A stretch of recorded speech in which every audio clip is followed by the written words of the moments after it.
said Calgary's God's country? Breaking the girl, breaking apart, and breaking laws. I introduce to you the one and only Eddie Paws. I walk among you, silent in my presence. Nobody recognizes me. Nobody knows that I am here. What I've done in the past. Lives owe themselves to me. Eddie's been to rehab for things he hasn't done. He just wanted to be prepared in case he ever got an addiction. But he has one problem. Pet peeve. Tiny vice. You see, he plays, but doesn't ever play nice. This universe depends on me. Eddie's been in a place so nice to be. A rainbow office of confrontational therapy. Not in what you see as me. Where you don't have to be right or wrong. You just gotta be. This is a shell, a container. I'm the box many gifts are in. And everybody's crazy. Just a little crazier than me.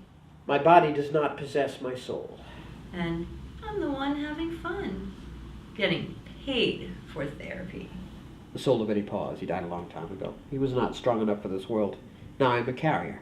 I walk as Eddie Paws, but have allowed my body to be opened up to wandering spirits. So now join us as Eddie sits down on the couch and hear the atmosphere projecting from his mouth. What are wandering spirits? Whoever needs to be here. At any given point, it could be anybody. Don't ask me the names. The names don't come. Just the thoughts and images of places I've never been. Not as Eddie Paws. I don't know where they come from. Names aren't important. What is important? What isn't important? The whole ship is about to sink. Take with you what you can. The whole ship is about to sink. What can you carry under two hands? The whole ship is about to sink. Women and children first. And they ask why fathers disappear. Women and children first. So, who are you, Eddie Paws? I'm a conch shell. Most people walk over me. Kids throw me on the rocks, make me shatter to a million pieces. Some romantics throw me back in the sea, thinking they're doing me a favor. Old men put me on the fireplace, take me home like a year-round Christmas tree. What should they do? Pick me up? Listen? I don't care. But if they pick me up, they can hear the whole ocean. You know the whole ocean? Tell me about the whole ocean. Where do you want to start? Tell me about God. What do you want to know? What's he like? How do you know it's a him? He isn't. He is. He doesn't care about us. Tick, tick, tick goes the time bomb. The time bomb goes tick.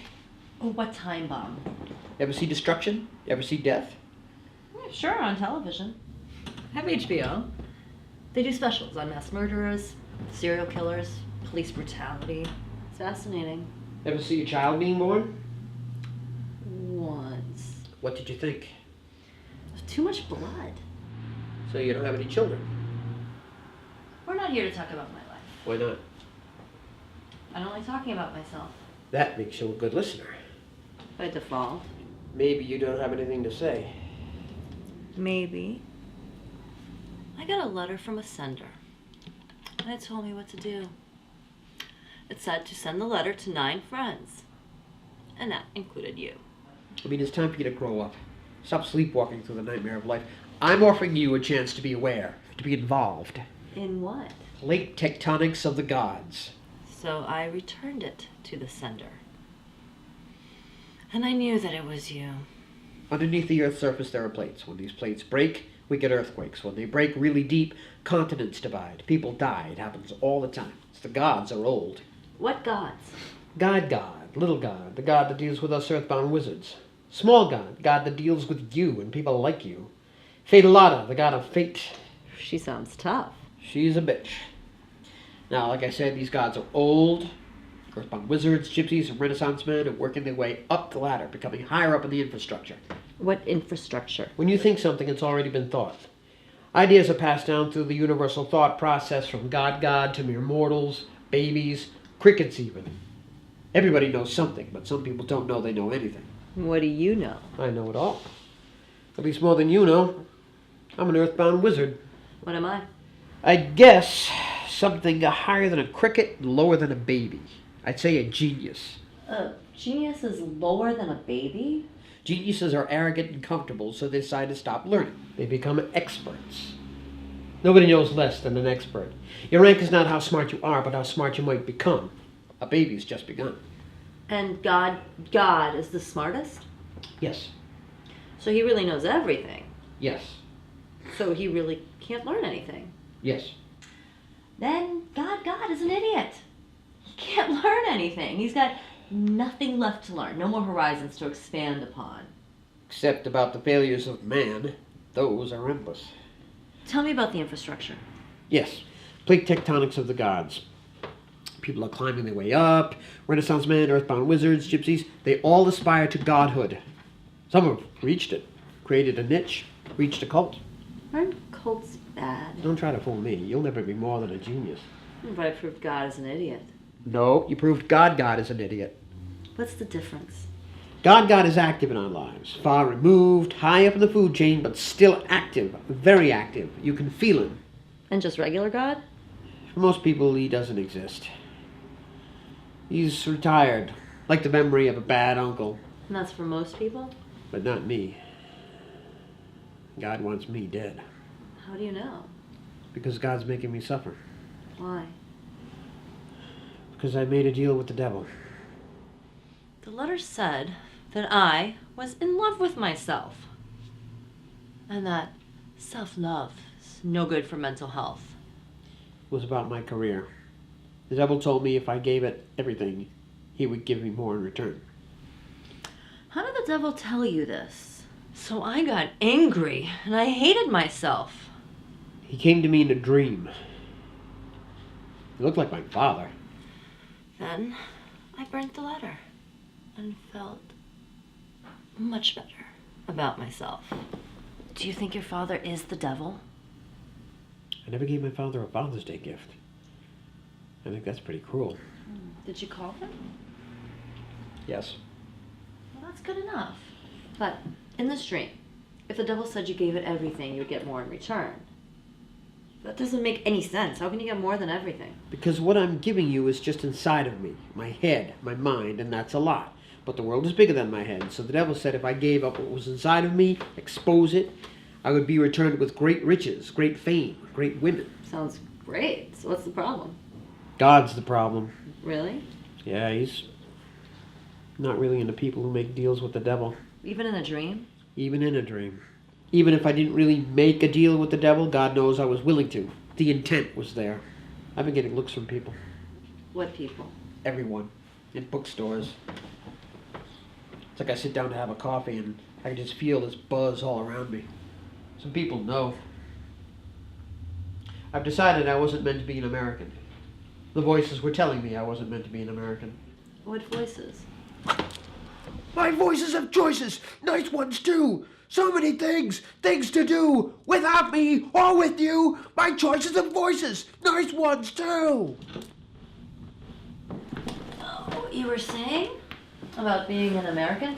I don't think I am an American. I don't think I ever was one. Were you born in the United States? Yes. Then you're an American. No, not literally. I mean, there are starving people in this country, right? Yes, I'm afraid there are. Shouldn't they be Ethiopians? I don't follow. There are drunks here, right? Yes, there are. Well, shouldn't they be in Ireland, where they belong? You know I'm part Irish, right? I'm sorry. Sorry for what you said, or sorry that I'm Irish? And there are whores and drug addicts in this country, right? Yes. A place called France for them to dance. What about America? Who is meant to dance here? Who is America created for? Liars, thieves, and politicians. Those that don't pray but believe in superstitions. Pick up a penny only on heads. How did George Washington sleep in so many beds? And everyone's questions are muted by meds. So I guess you're above all this. You see, I'm a calm and peaceful person. I try to be like Jesus, calm and peaceful. Well, you know, Jesus wasn't calm and peaceful all the time.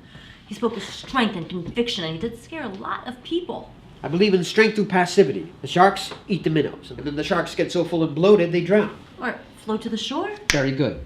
You know who survives? The middle-sized fish. The middle-sized fish is the intelligent fish, watching the battle, standing behind it, picking the moment, striking when others are vulnerable. You know what the United States is? It's the shark. And we've been programmed to feed the shark minnows, minnows, minnows, minnows, and they'll all go down. The Middle East first, then Europe, then Asia, until finally, who you'd least expect, Mexico. Poor, starving Mexico. Fat red, white, and blue shark will bloat up, and you know who's gonna strike? Jesus? No, Canada. Canada is the middle-sized fish. And by that time I'll be in Calgary, calm and peaceful, probably spending my days as an artist and my nights gathering inspiration in the city. I'll be in a men's club. Canada is the home of the classiest men's clubs in the world, watching the most beautiful women in the world disrobe. This is your fantasy? This is my reality. One unsuspecting night, I'll be with a Nova Scotian, taking liberties on my lap with my third eye on the high-definition television. Between some beautiful lady's breasts, I'll catch a glimpse of a TV network devoted exclusively to hockey. A game exquisite year in and year out, unlike your American baseball, which can only generate heat with a rigged home run derby. The hockey will be disrupted, though, by a special news report by the calm, peaceful Canadian Tom Brokaw, who'll say, "We regret to report the Shark has sunk. Full report at 11A. Now back to hockey." And for a second, maybe 5 full Canadian minutes, us fine Canadians, us fine Calgarians, will pray for the rest of the world. For the families and friends we left behind. For the sharks and minnows that didn't listen to Canada's wail. The silence will kill us. Some of the dancers will begin to cry. But then we'll hear a voice. "It's time to leave you all behind. If I'm not back again this time tomorrow, carry on, carry on." Freddie Mercury will be resurrected? No. Maybe. But I was hoping for the jukebox. A machine proven to have a heart. And Freddie's voice will bring us to our new American reality. A reality without America. We'll realize that we are the chosen ones. We are the ones eating apples and killing snakes in the new Garden of Eden. And, because it's not our job, we can't even bury the dead, but merely try to ignore their stench. But what about your deal with the devil? I will be pardoned because I was smart enough to move to God's country. Your envelope of ashes reads, "Go to hell." Who said Calgary is God's country? Brett the Hitman Hart. Now this story, so gory, so full of glory, I must tell.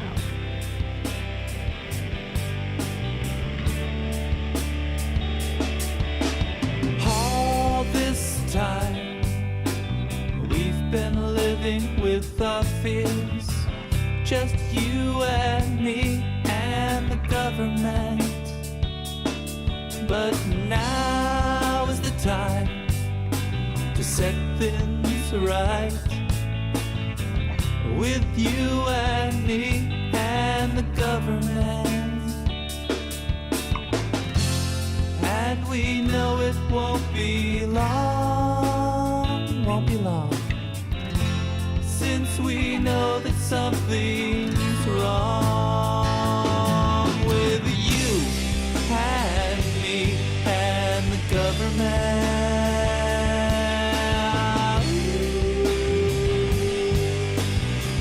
Who is this government anyway? And what are we all doing here? Thinking, hoping, there's this candidate, that candidate, the other one over there. But I'm here to tell you, the government's got a tough job to do. And if we all just think about it, step back for a moment, we can all work this thing out together. We can all be free. This love affair is the only thing I know. The three of us must get along, 'cause now is the time to set things right with you and me and the government. Protest people separate us. Those union workers, they all hate us. They hate you and me and the government. They hate you and me and the government. They hate you and me and the government. They hate you